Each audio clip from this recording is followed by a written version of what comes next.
Selamat pagi, salam sejahtera, saudara-saudaraku yang terkasih. Selamat berjumpa kembali lewat renungan harian tanggal 30 April 2022. Sebelum kita kembali bersama-sama membaca dan merenungkan firman Tuhan yang adalah sumber kehidupan, sumber sukacita, bahkan sumber penuntun bagi kita untuk memulai kegiatan kita pagi hari ini. Mari kita kembali membaca dan mendengarkan firman-Nya. Kita berdoa. Terpujilah Engkau Allah yang Maha Pengasih, Allah yang kami sapa di dalam Yesus Tuhan dan Juru Selamat kami. Kepadamu pagi hari ini, kami mohon hikmat dan Roh Kudus Tuhan untuk memperlengkapi kami dalam membaca dan mendengarkan firman kebenaran-Mu.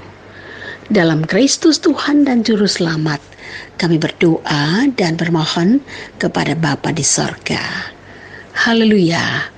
Amin. Bacaan kita untuk renungan harian tanggal 30 April pagi hari ini terambil dari kitab Kejadian pasal 18 ayat 1 sampai 15. Allah mengulangi menjanjikan seorang anak laki-laki kepada Abraham. Kemudian Tuhan menampakkan diri kepada Abraham dekat pohon terbantin di Mamre. Sedang ia duduk di pintu kemahnya waktu hari panas terik. Ketika ia mengangkat mukanya, ia melihat 3 orang berdiri di depannya.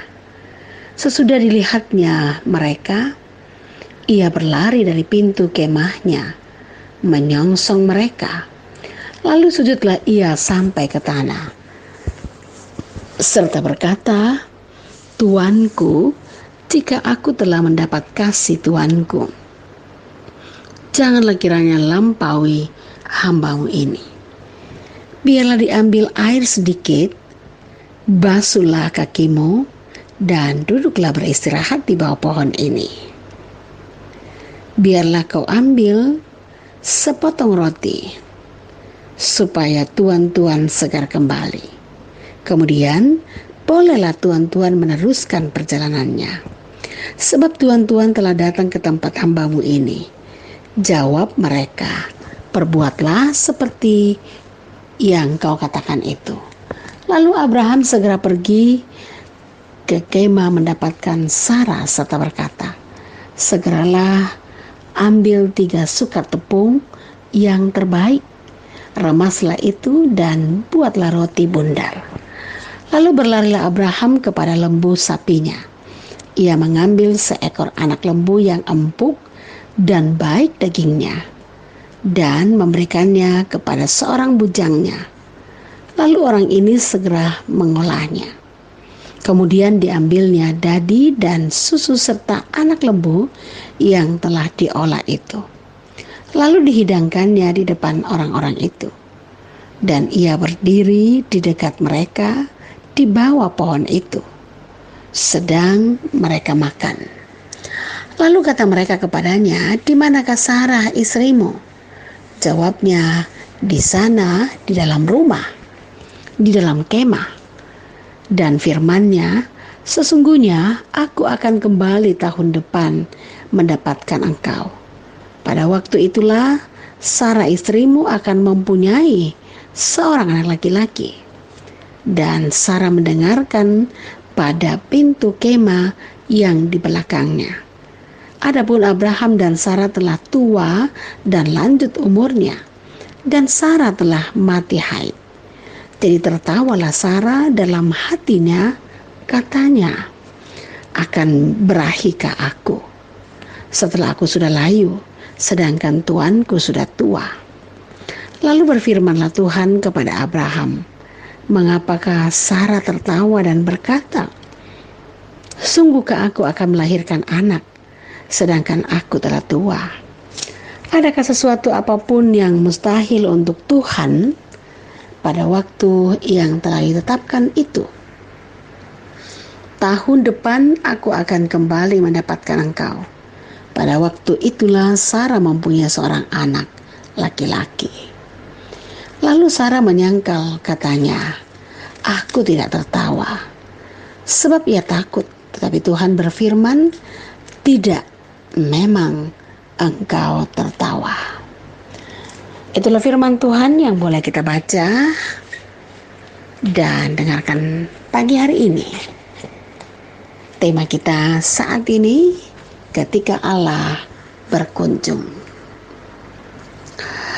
Saudara-saudaraku yang kekasih, ada istilah tamu adalah raja. Mengapa demikian? Karena seseorang yang datang ke rumah kita harus kita jamu, bahkan kita perlakukan dengan baik. Allah berkunjung kepada Abraham melalui tamu-tamunya. Pada zaman itu, Allah berbicara kepada umatnya dengan banyak cara, melalui penampakan, melalui mimpi, penglihatan, dan yang paling sering adalah Allah menggunakan nabi-nabi sebagai perwakilannya. Kemudian jauh setelah itu, Allah mengutus anaknya sebagai manusia untuk lebih jelas menunjukkan dirinya. Dari sini kita belajar bahwa Allah tidak membatasi dirinya berkomunikasi dengan manusia. Allah akan menggunakan berbagai cara untuk berkomunikasi dengan orang yang Dia kasihi. Salah satu caranya adalah melalui perjumpaan secara fisik, seperti yang dialami Abraham. Sesuai dengan kebiasaan yang ada, Abraham bersemangat menunjukkan keramahannya kepada 3 tamunya. Abraham memenuhi kebutuhan makanan, memenuhi kebutuhan makan, dan tempat istirahat bagi ketiga orang itu. Hal ini menunjukkan bagaimana Abraham adalah seorang yang beriman. Apa yang dia lakukan kepada orang-orang asing itu menjadi bukti nyata bagaimana dia menaati Allah. Oleh karena imannya yang kuat kepada Allah, Abraham mendapat peneguhan janji Allah kepadanya. Karena itu saudara-saudara yang kekasih, seringkah kita menanyakan kepada Allah hadir dan sanggup menolong kita keluar dari masalah? Mungkin itu wajar, tetapi janganlah kiranya kita meragukan kehadiran Allah di dalam kehidupan kita. Karena Dia pasti menggunakan cara yang tepat untuk menolong kita. Mungkin cara Allah tidak seperti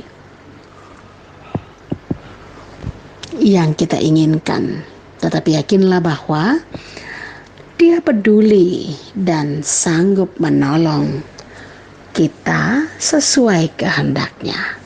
Sanggup menolong saudara-saudara dan saya. Amin. Mari kita kembali satu dalam doa, kita berdoa. Terpujilah Engkau Allah yang Maha Pengasih, Allah yang kami sapa di dalam Kristus Yesus. Kami bersyukur pagi hari ini ketika kami boleh diberi kesempatan untuk membaca dan merenungkan firman kebenaran-Mu. Kiranya firman-Mu pagi hari ini semakin menguatkan kami untuk hidup berkarya, bahkan hidup berjalan bersama dengan Tuhan. Sehingga sepanjang hidup yang Tuhan karuniakan, kami tetap sukacita, kami tetap bersyukur, kami tetap kuat, dan kami tetap mengandalkan Engkau dalam segala perkara. Karena kami tahu Engkau Allah yang luar biasa dalam hidup kami. Ketika kami bersyukur karena berbagai berkat-Mu, kami percaya Tuhan semakin melengkapinya. Ketika kami tidak berdaya karena penyakit, karena ekonomi, karena berbagai tantangan pergumulan hidup, kami percaya Engkau hadir untuk menjamah, memulihkan, menguatkan, juga memperlengkapi kami. Dan karena itu Tuhan, ke dalam tangan kuasa kasih-Mu kami serahkan seluruh hidup keluarga, anak cucu kami, suami, istri, saudara-saudara kekasih kami. Tuhan menolong, menopang, dan memperlengkapi kami semua. Baik dalam pertumbuhan, baik dalam pendidikan, baik dalam pekerjaan, bahkan dalam segala perkara yang kami hadapi. Kami serahkan hidup kami dalam tangan kasih-Mu, jadilah kehendak Tuhan, karena itulah yang terbaik buat kami semua. Kami berdoa buat pemimpin-pemimpin kami. Tuhan tetap mengasihi, memberkati, dan memampukan mereka untuk mengangkat tugas tanggung jawab mereka. Kiranya mereka selalu hidup dan berkenan di depan hadirat Tuhan. Mereka selalu hidup dalam kebijaksanaan. Mereka selalu hidup takut akan Tuhan, sehingga pemimpin-pemimpin bangsa dan negara kami boleh memimpin untuk kemuliaan dan hormat nama Tuhan dan menghadirkan damai sejahtera bagi seluruh rakyat. Terima kasih Tuhan, dimuliakanlah nama Tuhan, diagungkanlah Engkau hari ini, hari esok, kekal selama-lamanya. Dalam Kristus Tuhan dan Juru Selamat kami sudah berdoa, mengucap syukur dan bermohon kepada Bapa di sorga. Haleluya. Amin. Selamat pagi saudara-saudaraku yang terkasih. Selamat beraktivitas, tetap semangat, tetap sukacita, tetap percaya bahwa hari ini hidup kita akan tetap terpelihara dalam tangan kasih Tuhan. Tuhan memberkati.